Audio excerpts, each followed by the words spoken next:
Halo semuanya, pada kesempatan kali ini saya akan menjelaskan mengenai apa itu circular queue atau biasa yang disebut dengan lingkaran buffer. Di sini saya akan menerangkan apa itu circular queue dengan menggunakan konsep array. Apa itu circular queue? Circular queue adalah salah satu jenis queue dengan karakteristik model antrian yang kedua ujungnya terhubung berbentuk lingkaran.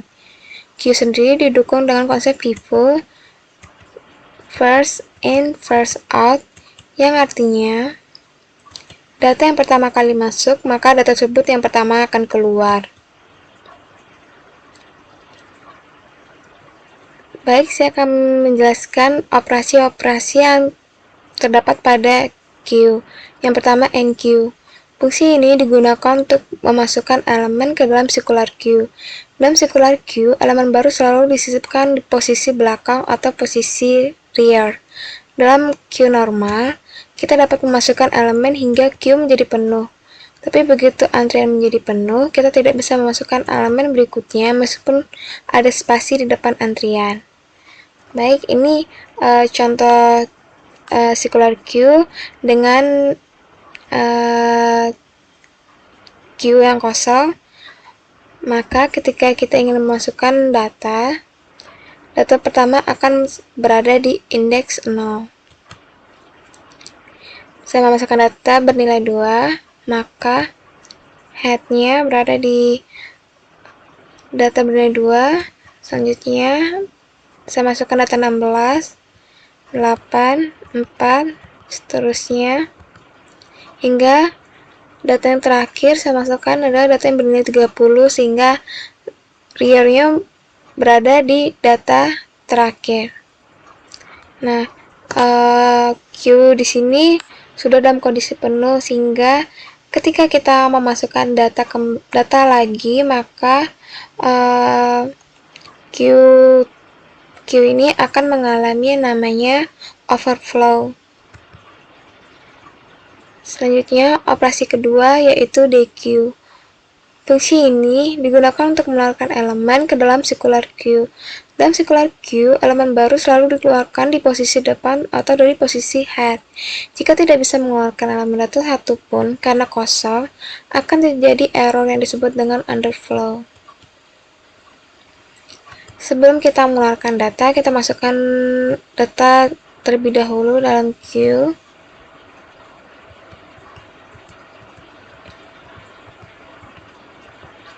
Jika kita perhatikan kembali, head-nya berada di data bernilai 2. Sehingga elemen yang akan keluar adalah elemen yang berada pada posisi head. Sehingga 2 yang pertama akan keluar dan maka head-nya sekarang akan berada di data bernilai 16. Kita keluarkan data 16 sehingga head-nya berada di data bernilai 8. Seterusnya head-nya berada di data bernilai 4. Dan sekarang berada di data bernilai 7. Operasi yang ketiga adalah isFull. Operasi ini berfungsi untuk mengecek apakah antrian sudah penuh atau belum dengan cara mengecek nilai rear. Jika rear sama dengan max min 1, untuk head sama dengan 0, karena max min 1 adalah batas elemen array. Kenapa dikurangi min 1? Karena array itu bermulai dari indeks bernilai 0. Karena max min 1 adalah batas elemen array, berarti sudah penuh atau rear sama dengan head min 1 modulo max min 1. Operasi keempat adalah isEmpty. Operasi ini berfungsi untuk memeriksa apakah antrian kosong adalah dengan cara memeriksa nilai rear. Jika rear sama dengan min 1, maka empty. Kita tidak memeriksa head, karena head adalah tanda untuk kepala antrian, elemen pertama dalam antrian yang akan berubah jika mengalami dequeue. Pergerakan pada antrian terjadi dengan penambahan elemen antrian ke belakang, yaitu menggunakan nilai rear. Baik, sekarang saya akan menjelaskan source kodenya. Yang pertama kita harus membuat class structure-nya. Pertama, public class Q. Q ini adalah nama kelas, jadi ini optional. Terserah kalian mau memberi nama seperti apa kelas yang akan kalian buat. Selanjutnya, instance variable. Di sini variabel yang akan digunakan di dalam metode di kelas Q. Menggunakan public agar bisa diakses untuk semua metode. Public int Q ini array dalam Q-nya dengan nilai rear sama dengan -1 dan head sama dengan -1. Selanjutnya saya buat konstruktor yaitu public Q dengan parameter int size. Kenapa ada int size parameter di sini? Karena di kelas mainnya saya mendeklarasikan objek kelas Q-nya dengan parameter size agar saya bisa memberi batasan dalam Q dengan inputan dari user. This ini berfungsi untuk memberi detail bahwa nilai dari size ini adalah int dari size parameter.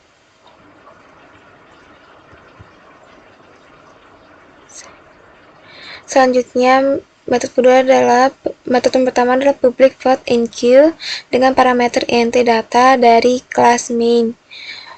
Di sini ada tiga kemungkinan dalam ketika kita memasukkan suatu data, yaitu kondisi jika Q full, maka pengecekannya adalah jika rear tambah 1 modulo size sama dengan head, maka yang akan tampil di layar adalah Q is full. Kita tidak bisa menambahkan data karena kondisi Q pada saat itu adalah overflow. Kedua adalah kondisi untuk Q kosong, yaitu dengan kondisi head sama dengan -1. Ketika head sama dengan -1, maka head dan rear-nya berubah menjadi sama dengan 0 dan data yang diinputkan akan disimpan dalam Q index 0. Kenapa index 0? Karena rear-nya bernilai 0. Selanjutnya, kondisi jika sudah ada data, maka eksekusi else-nya yaitu nilai rear sama dengan rear tambah 1 modulo size. Ini yang pertama, data ketika kita memasukkan pertama kali data, maka Q-nya sama dengan rear. Yang berarti rear-nya tadi bernilai 0. Dan ketika kita memasukkan lagi, maka 0 tambah 1 modulo size-nya di sini adalah 5, maka 1 modulo 5 sama dengan 1, maka data yang baru akan masuk dalam indeks bernilai 1. Baik, ini adalah Q kosong dengan head dan rear-nya sama dengan -1. Maka ketika kita memasukkan data, akan dicek kondisi pertama. Kondisi pertama adalah salah, maka eksekusi else if dan ternyata benar, maka data akan masuk di indeks 0. Data baru berada di indeks 0, sehingga head dan rear-nya berada di indeks 0. Kita tambah lagi data baru, maka eksekusi else 0 tambah 1 modulo 5 hasilnya 1, maka data baru akan masuk di bernilai indeks 1, sehingga rear-nya berada di indeks 1. Kita masukkan lagi, dan sekarang indeksnya rear-nya berada di indeks 2.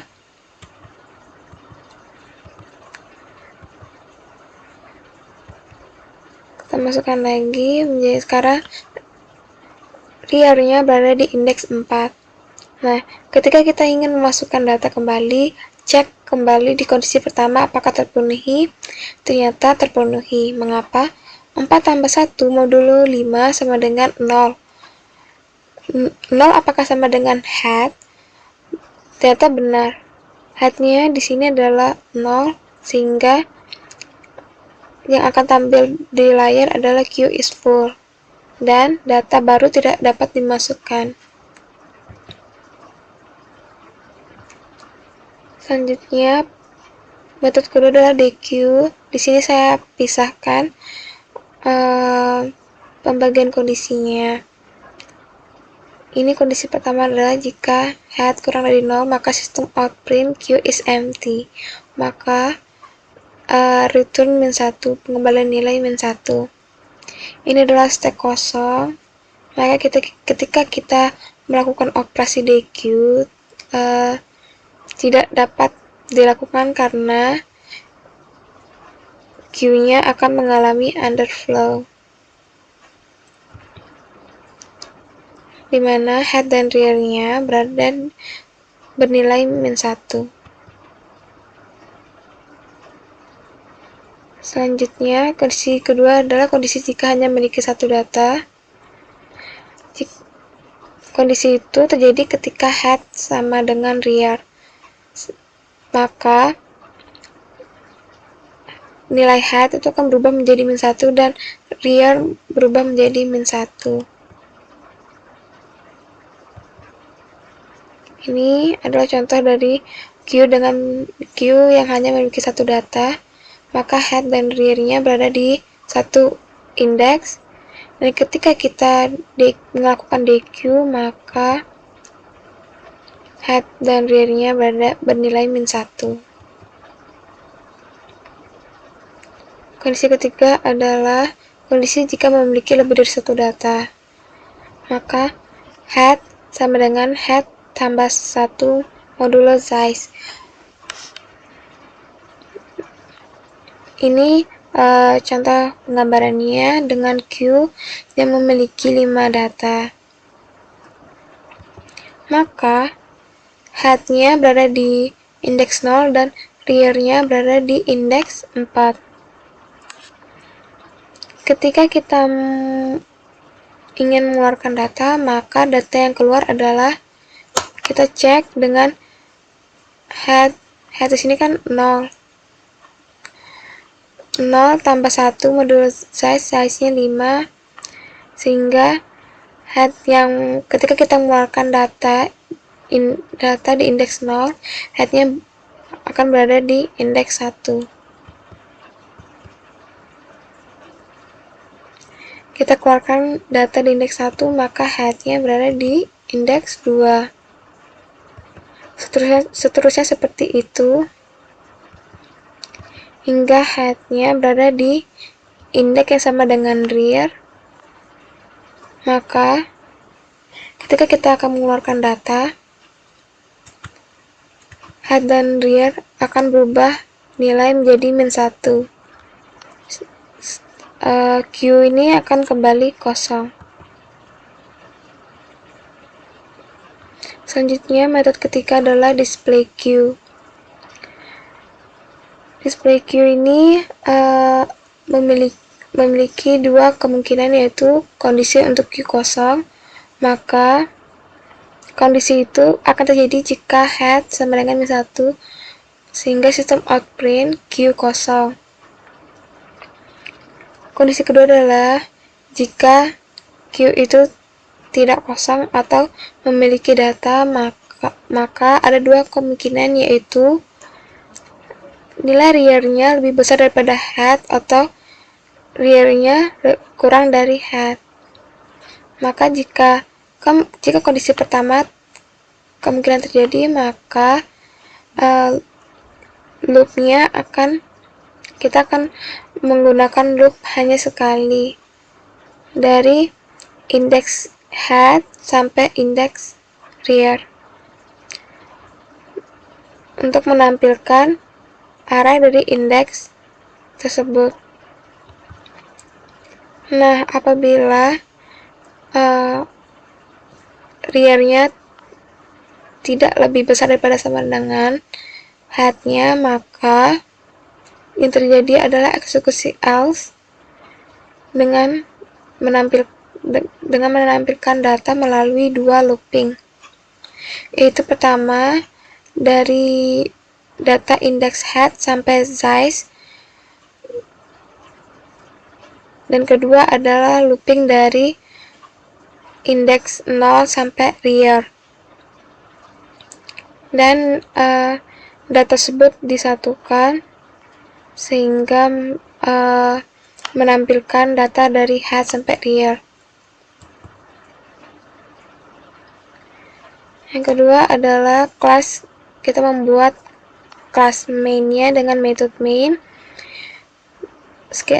public static void main, scanner input new scanner system in. Nah, selanjutnya deklarasikan variabel system out print. Ini perintah masukkan batas maksimum elemen dalam circular queue. Jadi kita jadi user bebas untuk memilih apakah queue-nya ini mau memiliki batas maksimum seberapa. Queue result sama dengan new queue size. Ini parameter size-nya dari inputan di atas. Parameter tersebut akan masuk tadi di dalam konstruktornya. Queue di sini adalah nama kelas dari kelas yang saya buat untuk metode DQ, NQ, dan display. Sehingga ketika saya memanggil metode di kelas Q, maka formatnya yaitu result dot nama metode di kelas Q. Selanjutnya do system out print. Ini akan terjadi looping pengulangan menu dengan tampilan layer, yaitu pilihan menu yang pertama 1 NQ, 2 DQ, 3 display, 4 exit, dan pilihan Anda adalah select sama dengan input next int. Jika pilihannya itu sama dengan 1, maka program akan menyuruh user untuk memasukkan data tersebut akan disimpan dalam variabel yang bernama data dan akan dipanggil metode enq di kelas Q dan data dimasukkan dalam parameter tersebut. Selanjutnya, jika memilih sama dengan 2, maka akan menghasilkan DQ. Jika pilihan sama dengan 3, akan menampilkan display Q. Dan ketika memilih 4, maka program akan keluar atau selesai. Jika tidak memilih 4 kondisi di atas, maka eksekusi else, yaitu menampilkan perhatikan data yang Anda inputkan. While select tidak boleh sama dengan 4. Pengulangan di atas akan terus terjadi jika user tidak memilih 4. Baik, ini tampilan source kodenya. Di sini saya menggunakan NetBeans dengan package-nya Q. Ini kelas Q dan ini kelas main-nya, sama pakai 2 kelas. Dan ketika saya run file dari file Q ini, maka outputnya seperti ini. Masukkan batas maksimum elemen dalam circular Q. Saya masukkan 4. Maka pilihan Anda adalah, coba kita di-Q-kan. Seharusnya yang tampil pada layar adalah Q is empty, seharusnya. Benar, terbukti benar. Sekarang kita lihat data pada Q, seharusnya kosong. Q kosong, benar. Selanjutnya kita NQ, masukkan data. Datanya bernilai 5. Kita masukkan lagi data bernilai 1. Dan ketika kita display, itu benar. Kita masukkan pertama 5, 1, kita masukkan lagi hingga Q-nya itu full. 7, 1, 9. Kita lihat udah 4. Coba kita NQ kan lagi, apakah bisa atau tidak? Seharusnya tidak, benar kan? Q is full. Dan sekarang kita di Q kan, maka yang seharusnya pertama keluar adalah 5. Apakah benar 5? Data yang dikeluarkan ada 5, berarti benar. Baik, sekian dari penjelasan saya mengenai circular queue. Apabila ada kekurangan, saya mohon maaf. Sekian, terima kasih.